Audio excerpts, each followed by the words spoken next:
Assalamualaikum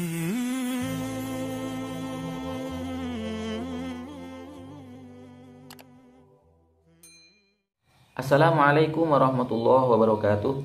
Bismillahirrahmanirrahim. Alhamdulillahirabbil alamin.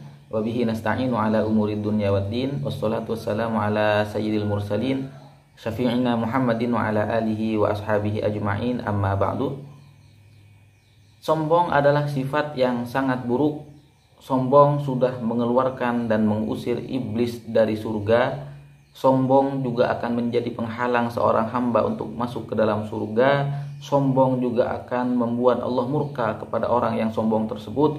Kemudian sombong ini juga menjadi sifat yang sangat dibenci oleh manusia, oleh makhluk Allah Subhanahu wa ta'ala. Maka dari itu, karena sifat sombong ini sangat berbahaya bagi kita, kita harus tahu bagaimana caranya agar kita terhindar dari sifat sombong yang sangat merugikan ini. Para ulama mengajarkan kepada kita semua banyak cara untuk menghindari sifat sombong. Kalau kita ingin belajar tentang cara-cara menghindari sifat sombong ini, banyak kita dapatkan di kitab-kitab yang membahas tentang akhlak atau tentang adab, atau yang dengan istilah lainnya disebut dengan ilmu tasawuf.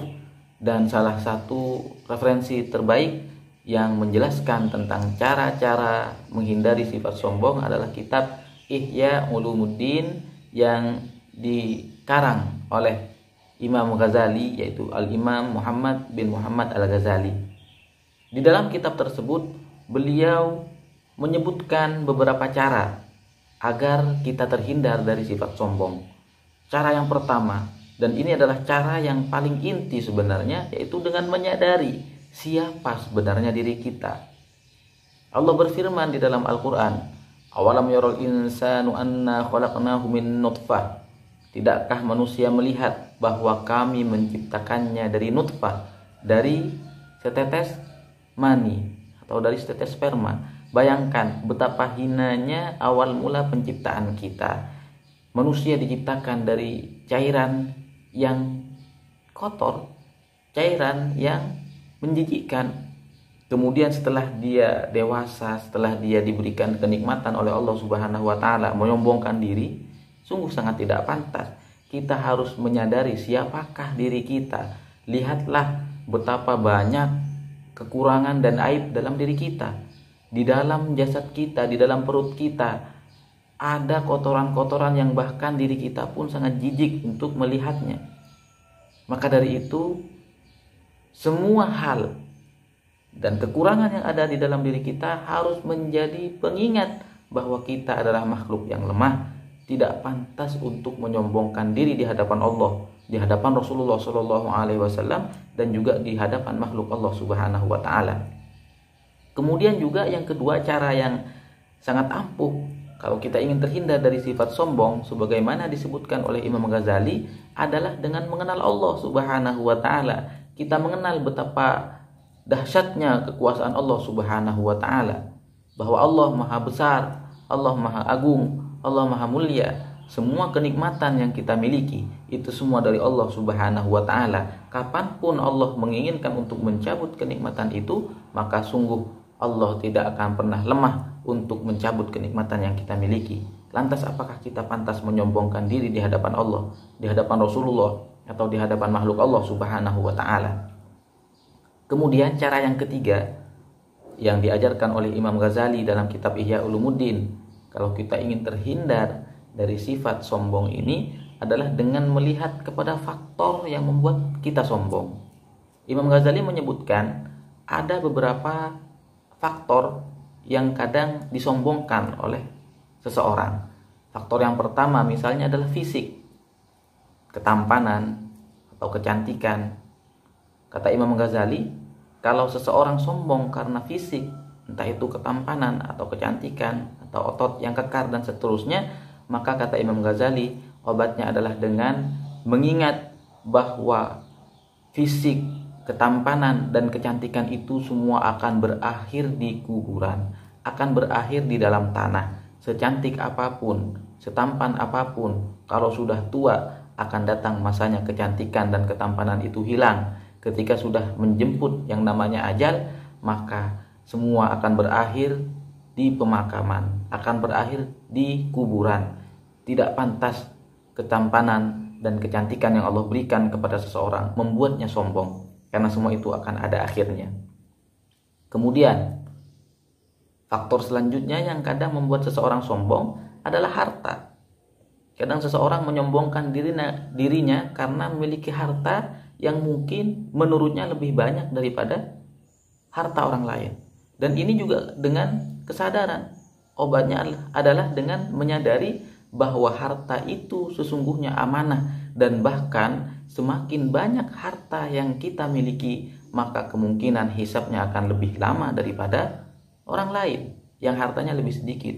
Makanya kata Rasulullah SAW, orang-orang fakir dan orang-orang miskin akan masuk ke dalam surga lebih dahulu dibandingkan orang yang kaya. Kenapa? Karena orang yang kaya harus dihisab dulu, harus dihitung dan dipertanggungjawabkan dulu semua harta yang dia miliki, dari mana dan untuk apa dia infakkan.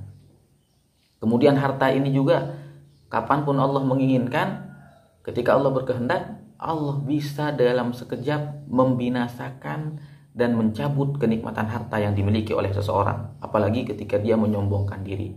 Makanya harta dan kekayaan jangan sampai membuat seseorang lalai sehingga dia menyombongkan diri di hadapan orang lain yang menurutnya mungkin hartanya lebih sedikit. Kemudian faktor selanjutnya yang kadang membuat seseorang sombong adalah ilmu, dan ini sangat banyak terjadi ketika seseorang merasa dirinya sudah mengetahui banyak hal, dia menganggap orang lain lebih rendah daripada dirinya. Ketika ada orang lain, orang biasa menurutnya, menasehatinya, mengingatkannya, kadang dia tidak terima dengan nasihat tersebut, padahal nasihat itu adalah nasihat yang tulus. Dia tidak menerima karena dia merasa lebih alim, lebih pintar daripada orang lain. Ketika orang yang dewasa dinasihati oleh orang yang lebih muda, padahal nasihat itu benar, kadang dia merasa dia lebih pintar, pengalamannya lebih banyak. Hal ini adalah hal yang tidak baik. Ibnu Mas'ud mengatakan, cukuplah seseorang dikatakan sombong, di mana ketika dia dikatakan bertakwalah kepada Allah, kemudian dia menjawab, uruslah dirimu sendiri.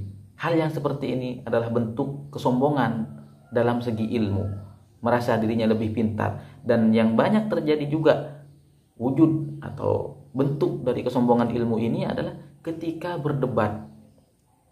Ketika ada orang yang berdebat, saling menampakkan ilmunya, tapi tujuannya bukan untuk menampakkan kebenaran, hanya ingin menunjukkan bahwa dirinya lebih alim daripada lawan debatnya. Ini juga perlu diwaspadai. Makanya di dalam Al-Quran berdebat pun harus dengan cara yang baik. Wajadilhum billati hiya ahsan. Kemudian faktor selanjutnya yang kadang membuat seseorang sombong adalah amal. Ketika seseorang merasa amal ibadahnya banyak, atau mungkin dia merasa lebih baik ibadahnya daripada orang lain, hati-hati setan akan menggoda agar dia menyombongkan diri di hadapan orang lain. Misalnya, orang yang sudah melakukan ibadah haji, jangan sampai dia merendahkan orang yang belum melaksanakan ibadah haji. Ketika dia misalnya ada masalah atau berdebat dengan orang yang belum haji, kadang ada seseorang yang mengatakan, kamu belum melaksanakan ibadah haji, saya sudah haji, saya sudah datang ke Masjidil Haram, saya sudah datang ke Mekah, Madinah, dan seterusnya. Jangan sampai menyombongkan amal ibadah, karena amal ibadah itu semua berkat taufik dan bantuan dari Allah Subhanahu wa Ta'ala. Jadi cara mengobati kesombongan yang berawal atau berasal dari faktor ibadah atau amal, yaitu dengan menyadari bahwa amal ibadah itu adalah kemudahan yang Allah berikan kepada kita. Kalau Allah berkehendak, maka Allah akan cabut hidayah tersebut di dalam hati kita. Kalau Allah berkehendak, Allah tidak akan terima amal ibadah kita. Dan ini yang harus kita sadari, bahwa amal ibadah kita belum tentu diterima. Kita memang harus berhusnudzon, berbaik sangka kepada Allah bahwa amal ibadah kita diterima. Tapi jangan sampai husnudzon kita itu membuat kita sombong, menganggap kita lebih baik amal ibadah kita daripada orang lain. Jangan sampai seperti itu. Jadi itulah beberapa cara yang diajarkan oleh Imam Ghazali kalau kita ingin menghindari sifat sombong, yang intinya adalah dengan menyadari betapa kita adalah makhluk yang lemah, menyadari bahwa Allah adalah Zat yang maha agung, yang maha mulia. Semua kenikmatan itu dari Allah Subhanahu wa ta'ala. Kapanpun Allah berkehendak, Allah bisa mencabut kenikmatan itu. Dan semua yang kita miliki adalah dari Allah Subhanahu wa ta'ala. Tidak pantas untuk kita sombongkan, karena semua itu berada di bawah kekuasaan Allah Subhanahu wa ta'ala. Demikian, semoga obat-obat dan juga cara-cara ini bisa kita terapkan sehingga kita benar-benar menjadi orang yang terhindar dari sifat buruk, yaitu sombong. Amin ya rabbal alamin. Kurang lebihnya mohon maaf. Wassalamualaikum warahmatullahi wabarakatuh.